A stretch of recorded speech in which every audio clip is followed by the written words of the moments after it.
جو غرور کی وجہ سے سجدہ نہیں کیا، کھڑا رہا۔ ابلیس کون ہے؟ یہ شیطان جس کا نام عزازیل۔ یہ کون ہے؟ اچھی لگی ہو تو لائک کریں۔ فرشتوں کو تعلیم دینے کے لیے اس کو مامور کیا گیا تھا۔ اس کو معلم الملائکہ کہتے ہیں۔ بعضوں نے اس کو فرشتوں میں شمار کیا، لیکن مفسرین کی اکثر رائے یہ ہے کہ وہ جنات میں سے تھا۔ ابلیس کس میں سے تھا؟ جنات میں سے تھا، یا اللہ رحم کر۔ لیکن فرشتوں کے ساتھ رہتا تھا، اس لیے حکم اسے بھی تھا۔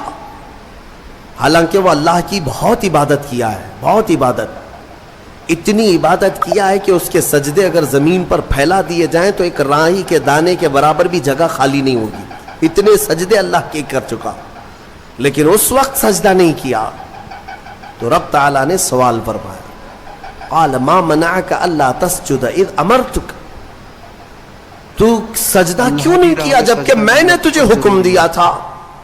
قال انا خیر منہ، کہنے لگا اے مولا میں اس سے بہتر ہوں، آدم سے میں بہتر ہوں۔ خلقتنی من نار وخلقتہ من طین، تو نے مجھے آگ سے بنایا ہے اور اسے مٹی سے بنایا ہے۔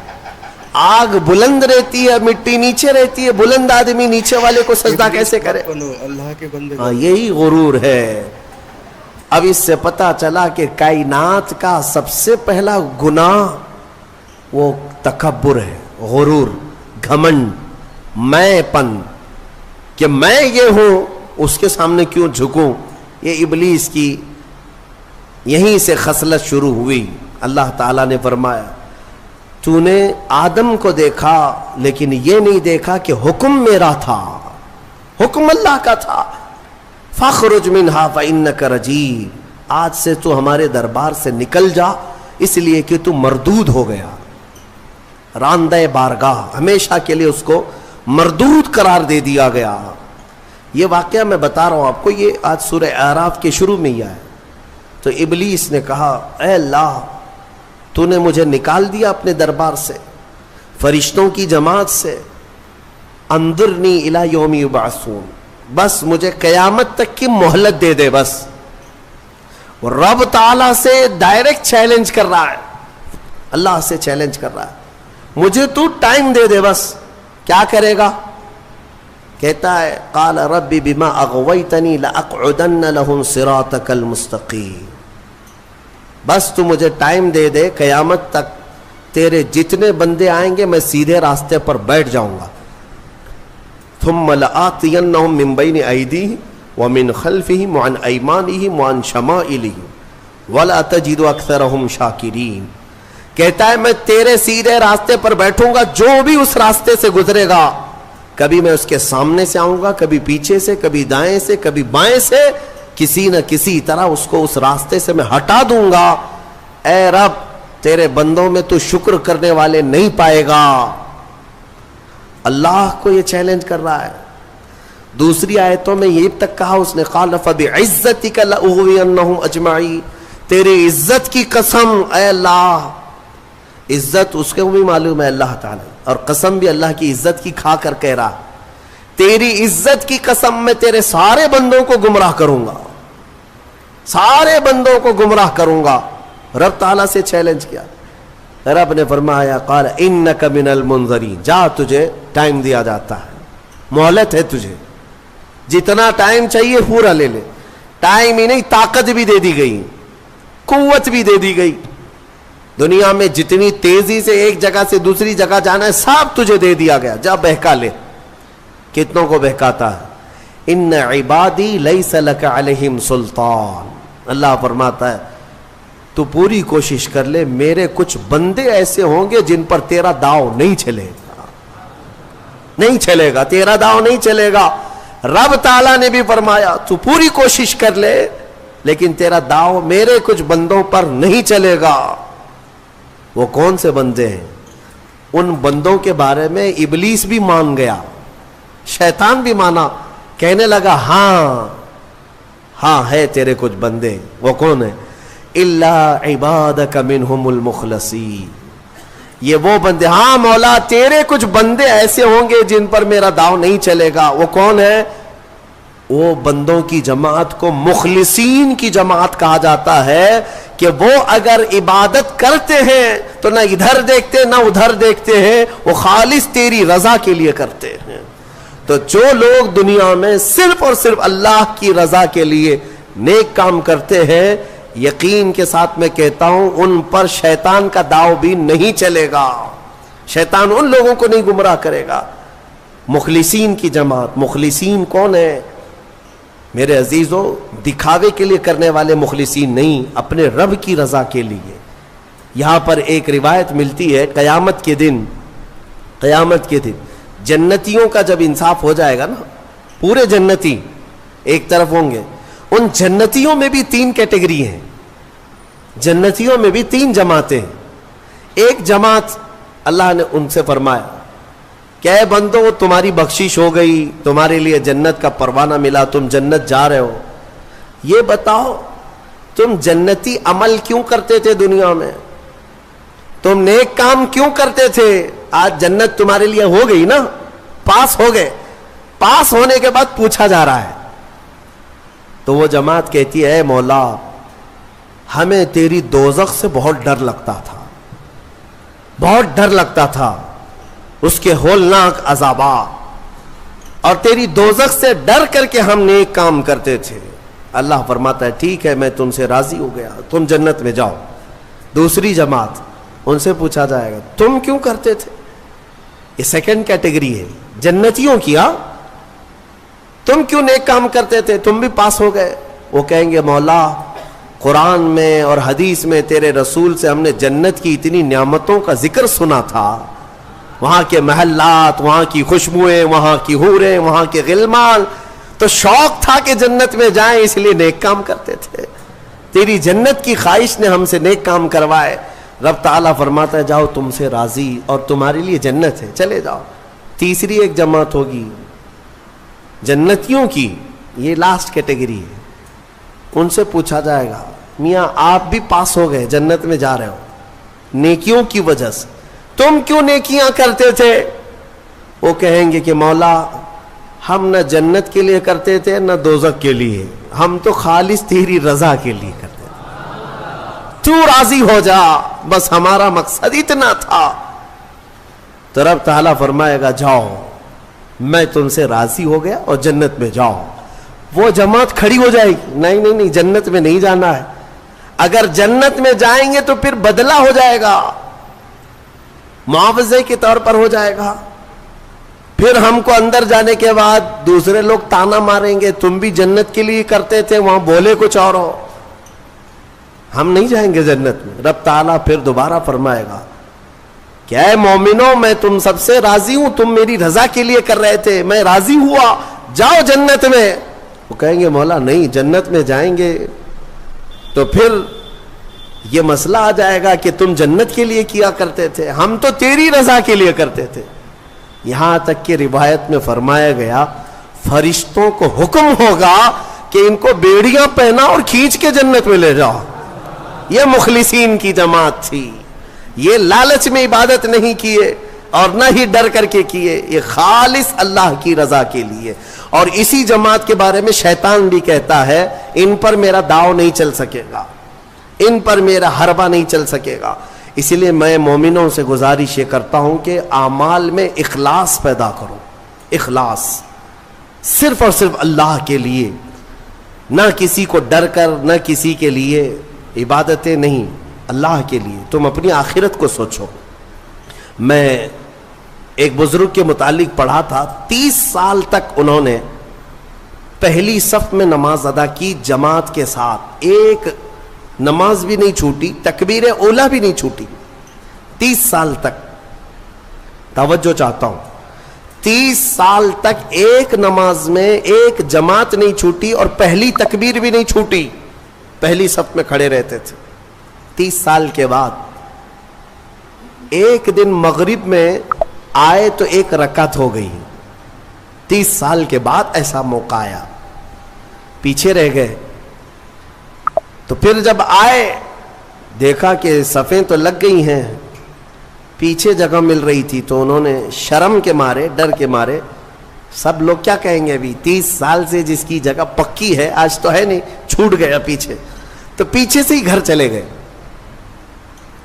گئے, گھر میں جا کر نماز پڑھ لیا.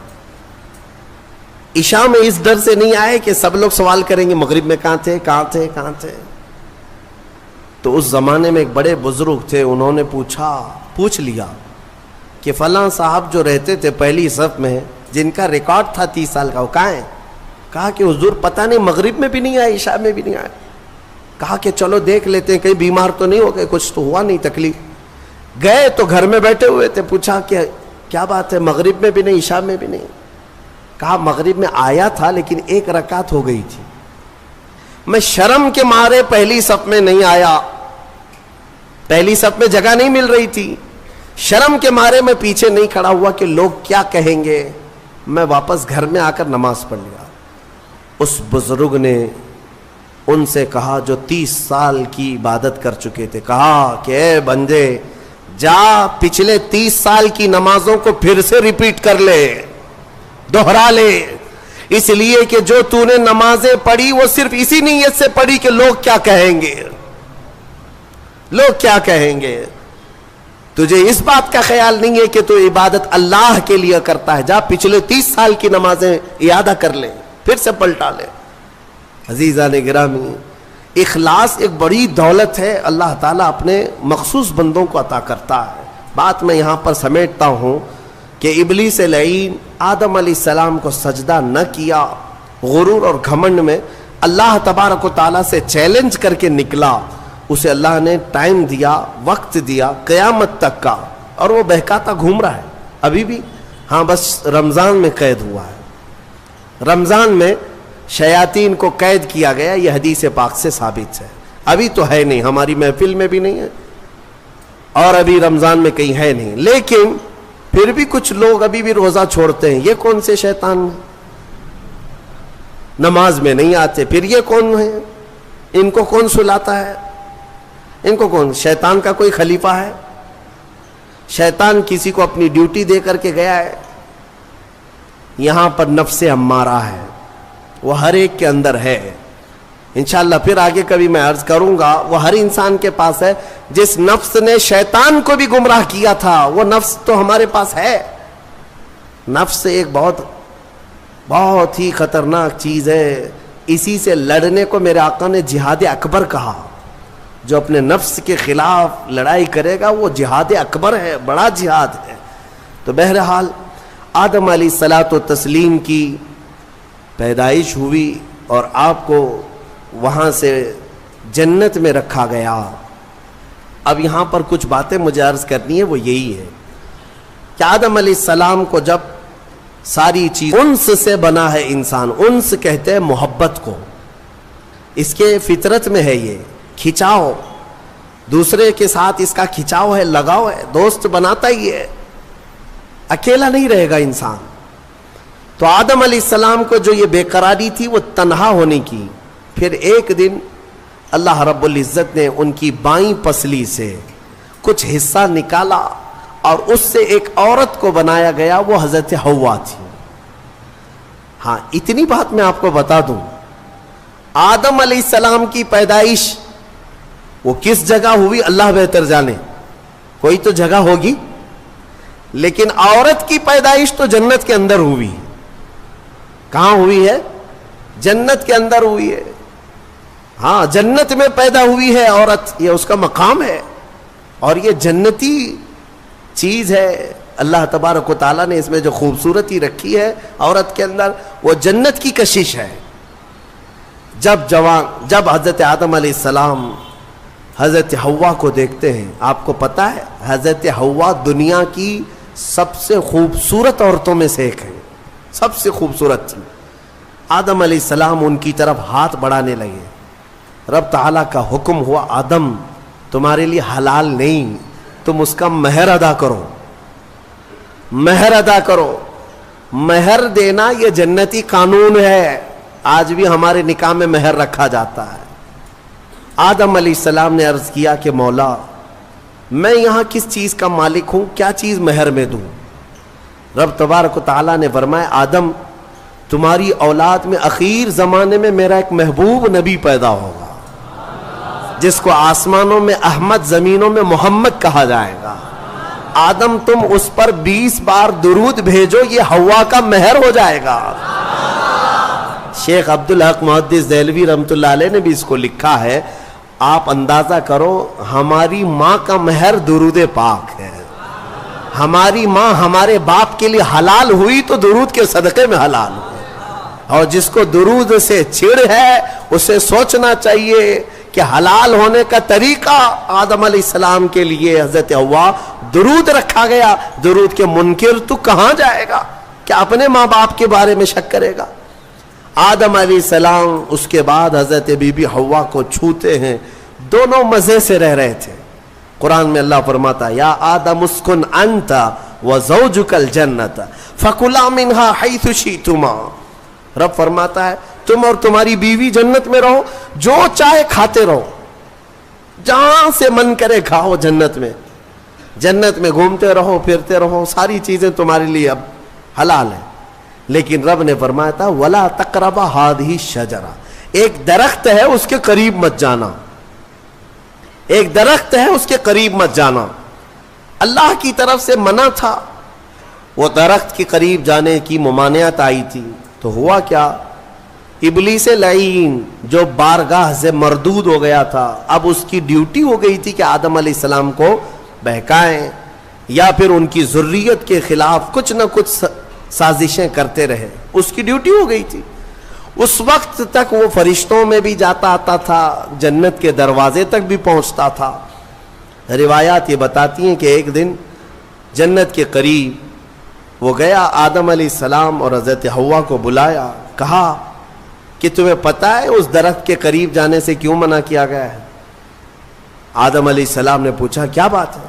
کہا اس درخت میں ایک پھل ہے، اگر تم کھا لو گے نا الا ان تکونا ملکین او تکونا من الخالدین، تم یا تو فرشتے بن جاؤ گے یا ہمیشہ جنتی بن جاؤ گے.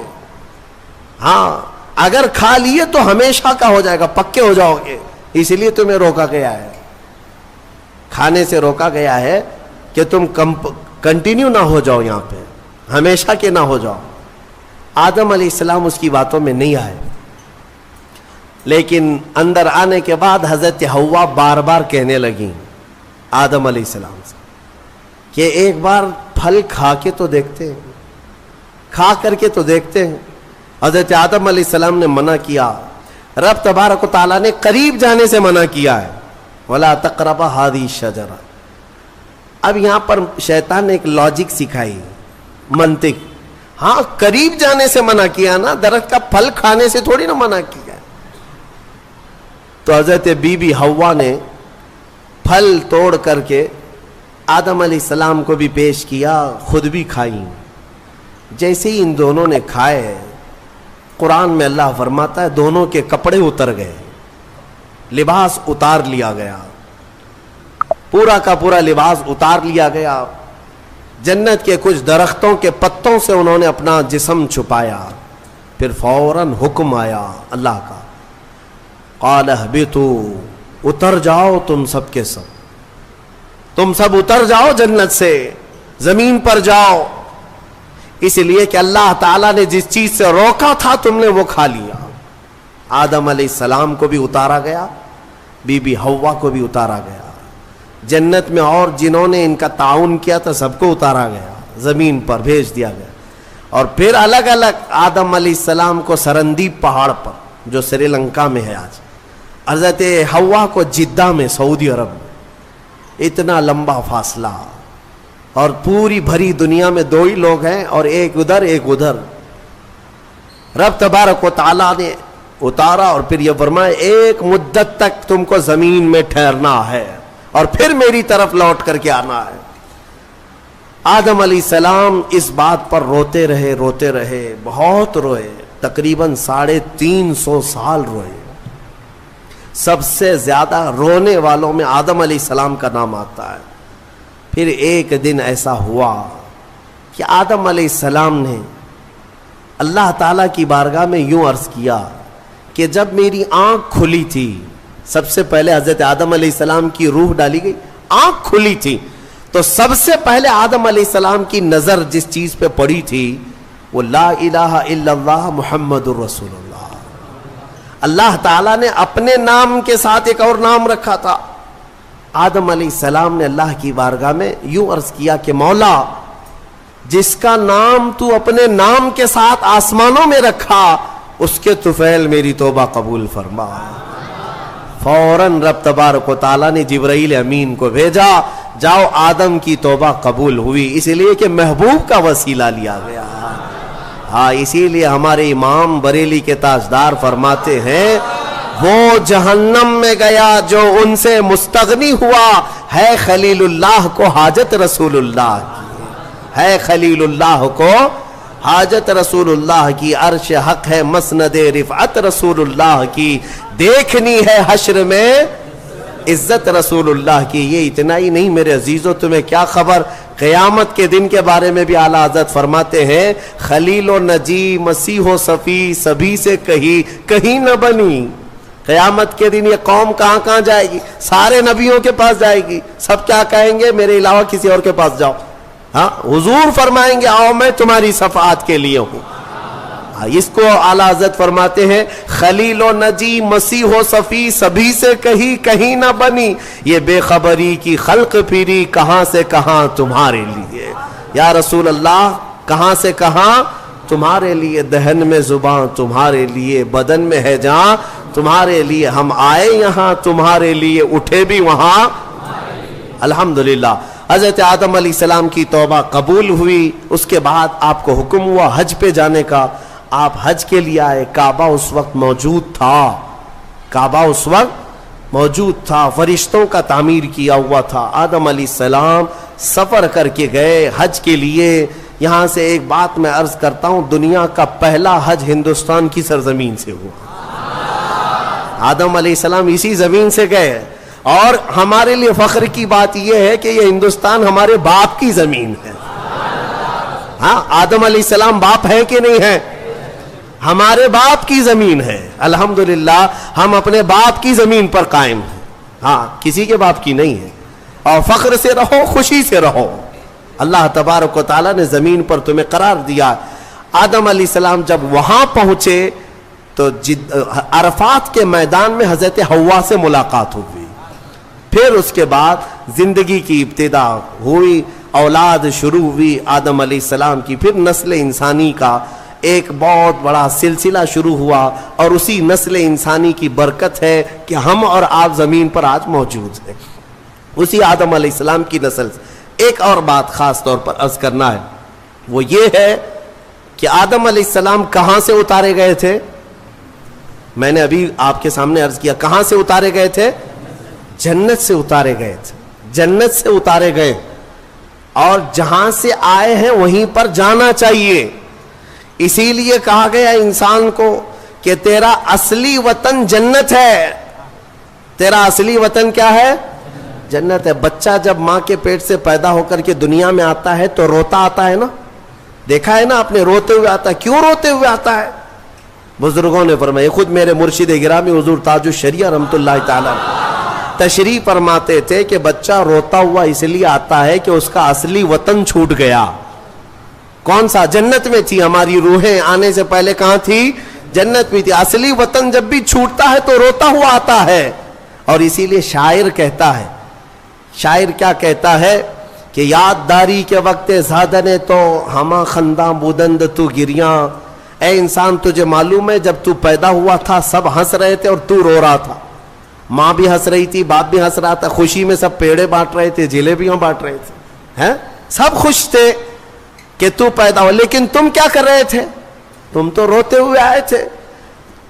چنا زی کے وقت مردنے تو ہما گریاں بودند تو خنداں. شاعر کہتا ہے اے انسان اب زندگی ایسی گزار کر جا کہ جب تیرے جانے کا وقت ہو تو سب رو رہے ہو اور تیرے لبوں پہ مسکراہٹ ہو. تو ہنستا ہوا جا. کون ہنستا ہوا جائے گا؟ جسے اپنے وطن پر جانے کا شوق ہو, اپنے اصلی وطن جانے کا جسے بھی شوق ہوگا, موت کے وقت اس کے لبوں پہ مسکراہٹ ہوگی. اور جسے جہنم جانے کا ہوگا, خاک مسکرائے گا,